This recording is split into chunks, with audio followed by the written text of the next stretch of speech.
वो कुछ एलिमेंट्स का प्रिडिक्ट कर दिए थे कि आगे जाके वो डिस्कवर होना है। एक का बोरोन का उससे बहुत ज्यादा क्लोज था स्कैंडियम। तो निकेल पहले होना चाहिए और कोबाल्ट बाद में होना चाहिए। हेलो फ्रेंड्स, वेलकम टू आपका अपना चैनल सक्सेस द्वार। मैं सचिन रवानी।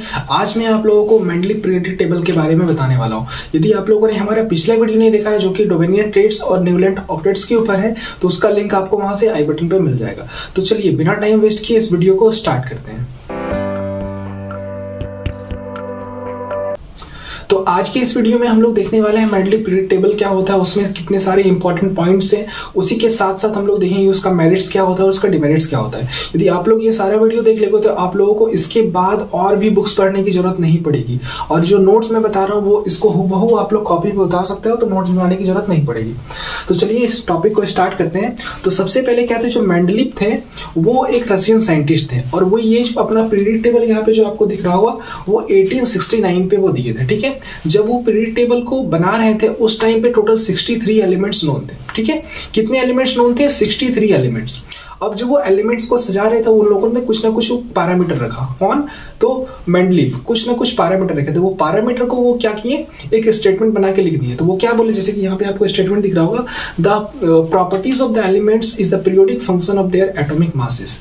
यानी कि ये जो एलिमेंट को वो जो सजाए हैं, अरेंज किए हैं, उसको किसके ऊपर रखे हैं? एटॉमिक मास के बेसिस पे वो एलिमेंट को सजाए हैं। तो कैसे सजाए हैं? Increasing order of their atomic masses. यानी कि आपको यहाँ पे जो भी दिख रहा होगा, देखिए increasing order of atomic mass में एलिमेंट्स को सजाया गया। ये कौन बोले? ये मेंडलीव बोले। ठीक है, उसके बाद देखिए ये जो पीरियोडिक टेबल यहाँ पे बना रहे थे उसमें बहुत सारे कुछ पॉइंट्स हैं। ठीक है, उसको आप लोग समझिए। सबसे पहले तो सबसे पहले 63 एलिमेंट्स नोन थे जब वो एलिमेंट्स को increasing order of atomic mass में सजा रहे थे। उससे ज्यादा एलिमेंट उस समय डिस्कवर नहीं हुआ था। ओके, उसके बाद देखिए उनके जो भी पीरियोडिक टेबल था उसमें टोटल 7 पीरियड्स थे और 8 ग्रुप्स थे। पीरियड किसको बोलेंगे? जो हमारा हॉरिजॉन्टल रोज है उसको क्या बोलेंगे हम लोग? पीरियड बोलेंगे। यानी कि देखिए ये आपको पीरियड टेबल दिख रहा होगा, यहां से इसको क्या बोलेंगे? Horizontal row. ये हमारा क्या हो गया? Period number 1। ये हो गया हॉरिजॉन्टल रो, ये हो गया पीरियड नंबर 2। इस तरीके से कितना था उनके पास? 7 पीरियड्स थे। ओके, अब उसी तरीके से उनके पास 8 ग्रुप थे। तो ग्रुप किसको? वर्टिकल कॉलम को। ये देखिए ग्रुप है, ये देखिए एक ग्रुप है, ये देखिए एक ग्रुप है। इस तरीके से टोटल उनके पास कितना ग्रुप था? 8 ग्रुप था। ठीक है, वहां पे दिखा गया। अब उसी के बाद देखिए यहाँ पे क्या है आपके पास? 1 से लेकर के 8 ग्रुप दिखा गया है। वहीं में से जो ग्रुप नंबर 1 से लेकर के ग्रुप नंबर 7 तक जितने सारे एलिमेंट्स आते हैं उनको बोलेंगे नॉर्मल एलिमेंट। ठीक है, वो नॉर्मल एलिमेंट थे। और वही जो एलिमेंट्स ग्रुप नंबर 8 में आते थे, जितने सारे एलिमेंट्स ग्रुप नंबर 8 में आते हैं उनको बोला गया ट्रांजिशन एलिमेंट। देखिए यहाँ पे लिखा गया transition element. Okay, got it. अब उसके बाद वो जो पीरियोडिक टेबल में वो सारे एलिमेंट्स को अरेंज कर रहे थे उस समय वो किस बेसिस पे किए? एटॉमिक मास के बेसिस पे इंक्रीज होना ना। तो वो क्या देखे, जो जितने भी सारे एलिमेंट्स का जो प्रॉपर्टी मैच कर रहा था वो एक कॉलम में आ रहे थे, यानी कि एक ग्रुप में आ रहे थे। जैसे कि यहाँ पे हम लोग देखते हैं कि ये एक ग्रुप है, यानी कि यहाँ पे लिथियम हो गया, सोडियम हो गया, पोटेशियम हो गया, इनका प्रॉपर्टी एक आ रहा था, इसलिए वो वर्टिकल कॉलम में, सेम वर्टिकल कॉलम में आ गए।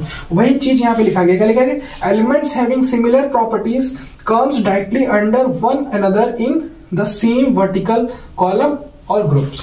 ठीक है, यानी कि जिनका प्रॉपर्टी मैच हो रहा था वो एक ही ग्रुप में आ रहे थे जब वो क्या किए? Increasing order of atomic mass में उनको सजाए। तो ये बहुत अच्छा बात हो गया, मिल गया उनको आगे एक्सप्लेन करने का। अब देखिए यहाँ पे आपको मेंडली पीरियोडिक टेबल का कुछ छोटा सा पार्ट दिख रहा होगा। ठीक है, इसका आप लोगों को मैं यहाँ पे स्क्रीनशॉट पे डाल दूंगा, आप लोग उसको देख सकते हो। ठीक है, देखिए अब इसको हम लोग समझने की कोशिश करते हैं कि ये क्या क्या चीज लिखा हुआ है। सबसे पहले देखिए यहाँ पे मैंने आपको बता दिया कि 8 ग्रुप है और 7 पीरियड्स है। 7 पीरियड्स में से मैंने यहाँ पे सिर्फ और सिर्फ 4 पीरियड ही लिखा है। ठीक है, अब देखिए यहाँ पे लिखा गया ऑक्साइड्स, यानी कि जो ग्रुप 1 में जितने सारे एलिमेंट्स आएंगे वो R2O नाम के ऑक्साइड्स बनाएंगे, इस तरीके के ऑक्साइड्स बनाएंगे। और जो ग्रुप 2 में आएंगे वो RO टाइप्स के ऑक्साइड बनाएंगे। इस तरीके से ग्रुप 3, ग्रुप 4, ग्रुप 8 तक क्या किया गया? ऑक्साइड किस तरीके का बनेगा वो लिख दिया गया। जैसे हम लोग एक एग्जांपल के तौर पे ले लेते हैं। जैसे मान लेते हैं कि यहाँ पे RO लिखा गया, यानी कि R क्या लिखेंगे? इस ग्रुप 2 में जो एलिमेंट्स आते हैं। जैसे मान लीजिए कि हम लोग मैग्नीशियम ले लेते हैं, तो RO लिखा गया, यानी कि यहाँ पे जो मैग्नीशियम का ऑक्साइड बनेगा वो कैसा बनेगा? MgO। कैसा ऑक्साइड बनेगा? देखिए मैं यहाँ पे लिख रहा हूँ, यानी कि ग्रुप 2 में कैसा ऑक्साइड बनेगा? MgO। तभी लिखा गया है RO। देखिए यहाँ पे उस तरीके से R2O3 लिखा गया है। इसका मतलब क्या? इसके नीचे जो एलिमेंट मान लीजिए एल्युमिनियम को पकड़ लेते हैं तो क्या बनेगा? Al। अब यहाँ पे 2O3 लिखा हुआ था, Al2O3। इस तरीके के ऑक्साइड्स बनते जाएंगे। ठीक है, वो बता दिए थे। उसी के साथ साथ वो क्या लिखे थे, एक हाइड्राइड्स बोले। हाइड्राइड कैसा बनेगा वो लिखा गया RH, यानी ग्रुप 1 में जितने सारे एलिमेंट्स आएंगे वो RH टाइप्स के हाइड्राइड्स बनाएंगे, ग्रुप नंबर 2 में RH2 टाइप्स के बनाएंगे।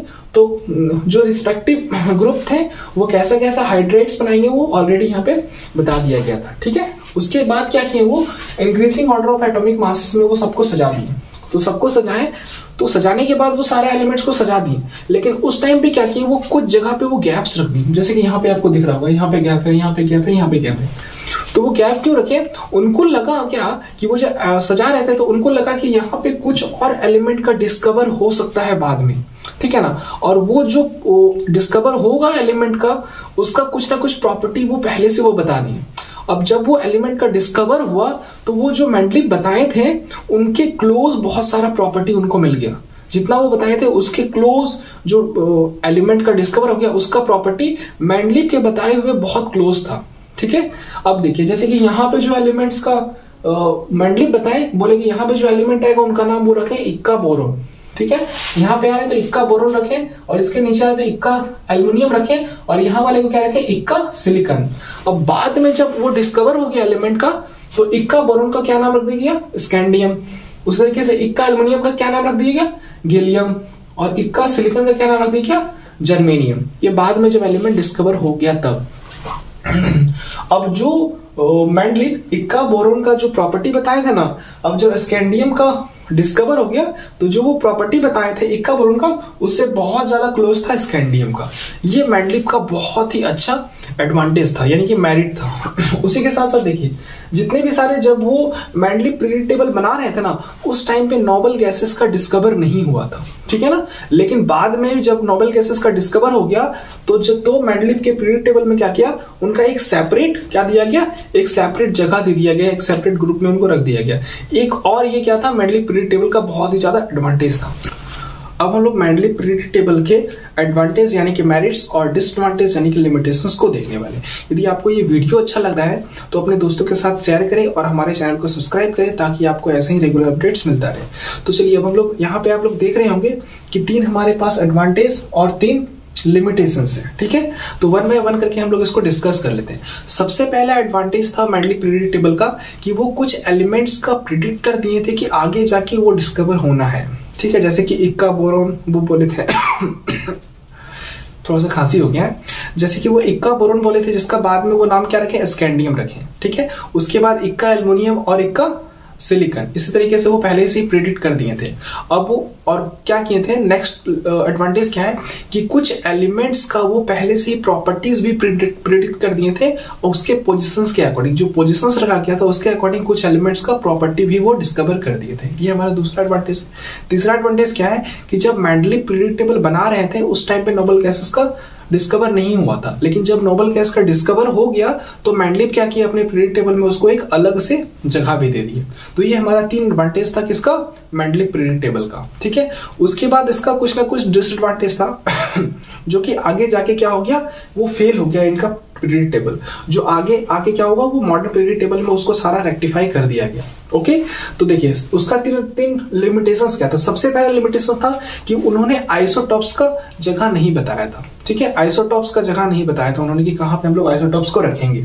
दूसरा क्या था हमारे लिमिटेशंस यहाँ पे, जैसे कि आप लोग देख पा रहे हैं कुछ एलिमेंट्स का रॉन्ग ऑर्डर में वो सजा दिए थे। जैसे कि मैंने क्या बताया था कि increasing order of atomic mass में सजाना है। तो देखिए यहाँ पे कोबाल्ट और निकेल, कोबाल्ट का एटॉमिक मास 58.9 है और निकेल का एटॉमिक मास कितना है, 58.7 है। तो निकेल पहले होना चाहिए और कोबाल्ट बाद में होना चाहिए, ठीक है ना। तो वो ये क्यों हो रहा है, वो उसको डिस्कवर यानी कि वो उसको एक्सप्लेनेशन नहीं दे पाए कि कोबाल्ट को हम लोग पहले क्यों रखे और निकल को हम लोग बाद में क्यों रखे, इसका वो एक्सप्लेनेशन नहीं दे पाए।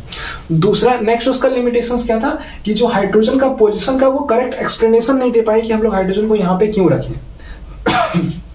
तो ये लिमिटेशंस 3 लिमिटेशंस था किसका, मेंडलीव पीरियड टेबल का, जिसके कारण से ये पीरियड टेबल क्या हो गया, फेल हो गया। इसके बाद क्या है, नेक्स्ट मॉडर्न पीरियड टेबल है जो कि हम लोग नेक्स्ट वीडियो में देखने वाले हैं। यदि आपको ये वीडियो अच्छा लगा हो तो अपने दोस्तों के साथ शेयर करें, हमारे चैनल को सब्सक्राइब करें और आप हमें इंस्टाग्राम पर भी फॉलो कर सकते हैं रेगुलर अपडेट्स के लिए। तो चलिए फिर से मिलते हैं नेक्स्ट वीडियो में, तब तक के लिए आप लोग पढ़ते रहिए और आग लगाइए। चलिए, thank you very much for watching.